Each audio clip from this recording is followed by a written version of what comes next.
Hello दोस्तों, नमस्कार। मैं अतुल पाल अपनी आईटी क्लासेस में आप सभी प्रियों का स्वागत करता हूं। आज एम्प्लॉयमेंट स्किल का एक बहुत ही अच्छा लेसन जो कि श्रम कल्याण विधान आप लोगों ने पढ़ा होगा, नहीं पढ़ा है तो आइए, इससे बहुत ही क्वेश्चन बनते हैं आपके पेपर में। आईटीआई के जो पेपर कल परसों 27, 28, 29, 30 अगस्त को जो लगे हैं उसमें जो क्वेश्चन आते हैं मैं आपको बताता हूँ। जितना बताऊंगा इसको पढ़ के जाइएगा, जितने भी क्वेश्चन होंगे सब इसी से आएंगे।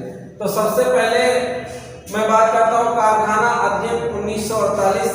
ये श्रम कल्याण विधान है क्या कि कोई भी इंडस्ट्री, कोई भी फैक्ट्री, कोई भी कंपनी जो कि मजदूरों को जो है, वर्करों को काम करने के लिए जो है देती है और उनका शोषण न कर पाए, उसके लिए ये जो है विधान बना, ये अधिनियम बने। तो कारखाना अधिनियम 1948, ये क्वेश्चन आता है आपके पास कि भारत का पहला कारखाना अधिनियम जो है कब पारित हुआ था? तो 1881 ईस्वी में पारित हुआ था पहला। फिर 1881 में पारित हो गया था पहला अधिनियम 1948। उसके बाद में इसमें क्या हुआ? संशोधन हुआ। इसमें संशोधन हुआ, किस सन में संशोधन हुआ ये क्वेश्चन आता है।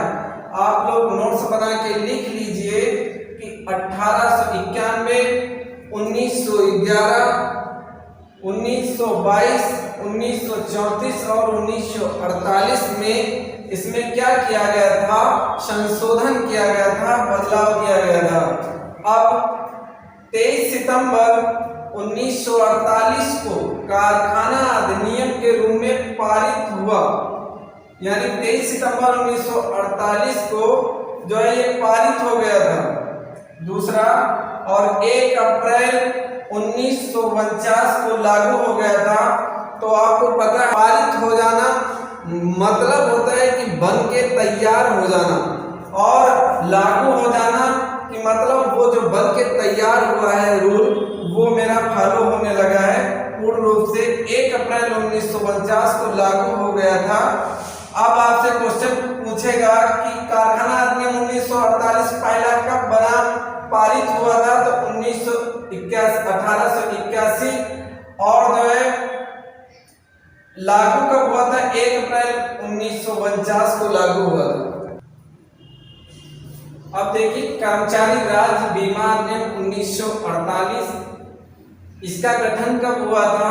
19 अप्रैल 1948 में। यही क्वेश्चन इससे बनेगा, इसको आप नोट करके रखिएगा कि कर्मचारी राज्य बीमा अधिनियम 1948 का गठन कब हुआ? तो ऑप्शन में आपके दिया रहेगा 19 अप्रैल 1948।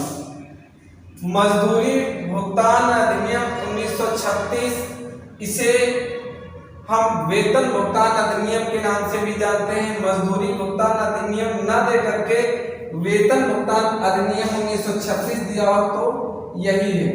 संशोधन इसमें हुआ 1936। इसमें संशोधन किस किस सन में हुआ था आपको याद करके रखिएगा। 1952, 1962, यानी 10 साल का डिफरेंट। फिर 1964, 1967, 1976।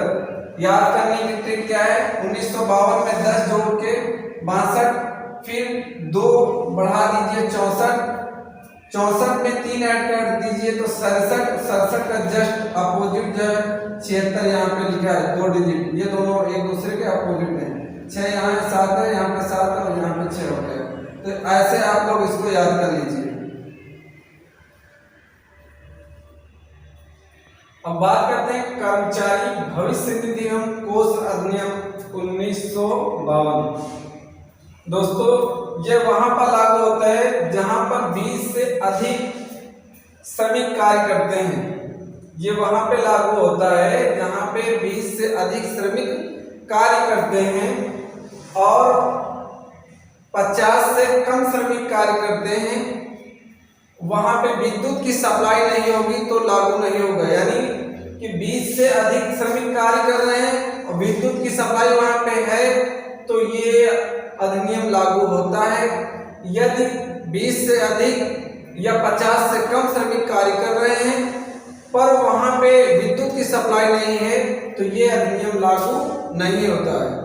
ठीक। अगला, जम्मू एंड कश्मीर को छोड़कर सभी राज्यों में लागू होता है, जम्मू कश्मीर में ये अधिनियम लागू नहीं होता है। दोस्तों फिर श्रमिक क्षतिपूर्ति अधिनियम 1923 कि कोई भी व्यक्ति, कोई भी श्रमिक जो है वर्कशॉप में, इंडस्ट्री में, फैक्ट्री में कार्य कर रहा है और उसके साथ में कोई दुर्घटना घटित हो जाती है, उसके शारीरिक जो है नुकसान हो जाता है, क्षतिपूर्ति हो जाती है, तो उसके लिए ये अधिनियम जो 1923 बना, श्रमिक क्षतिपूर्ति अधिनियम 1923। इसका गठन कब हुआ था? ऑप्शन में आएगा 1923 में किया गया। इसका गठन जो 1923 में किया गया, ऑप्शन में देखिएगा 1923 लगाइएगा। श्रमिक क्षतिपूर्ति अधिनियम 1923 लागू कब से हुआ? 1 जुलाई 1924 से ये लागू हुआ था।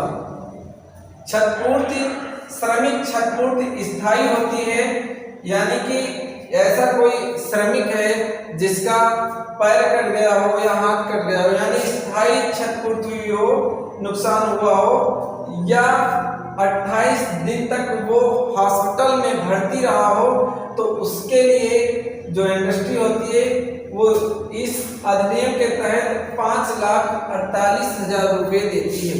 5,48,000 रुपये देती है।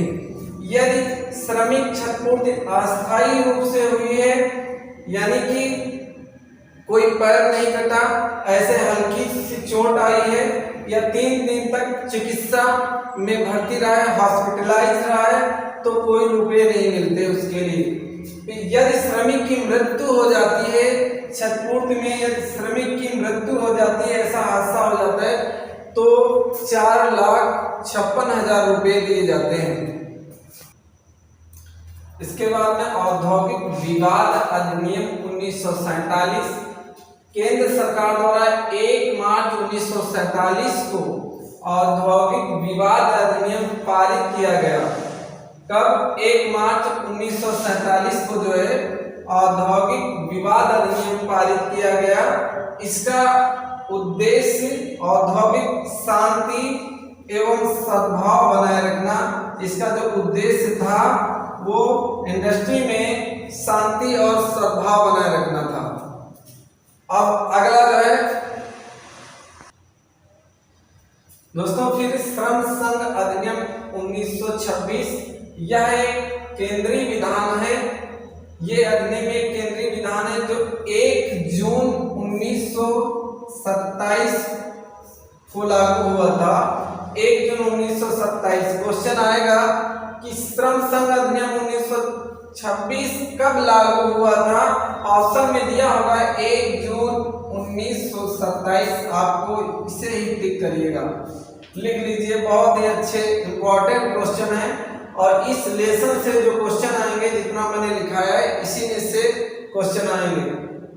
बोनस भुगतान अधिनियम 1965, ये क्या है कि जिस इंडस्ट्री, जिस फैक्ट्री, जिस कंपनी में 20 से अधिक श्रमिक कार्य करते हो, 20 से अधिक श्रमिक कार्य करते हो, वहां पे जो है लागू होता है।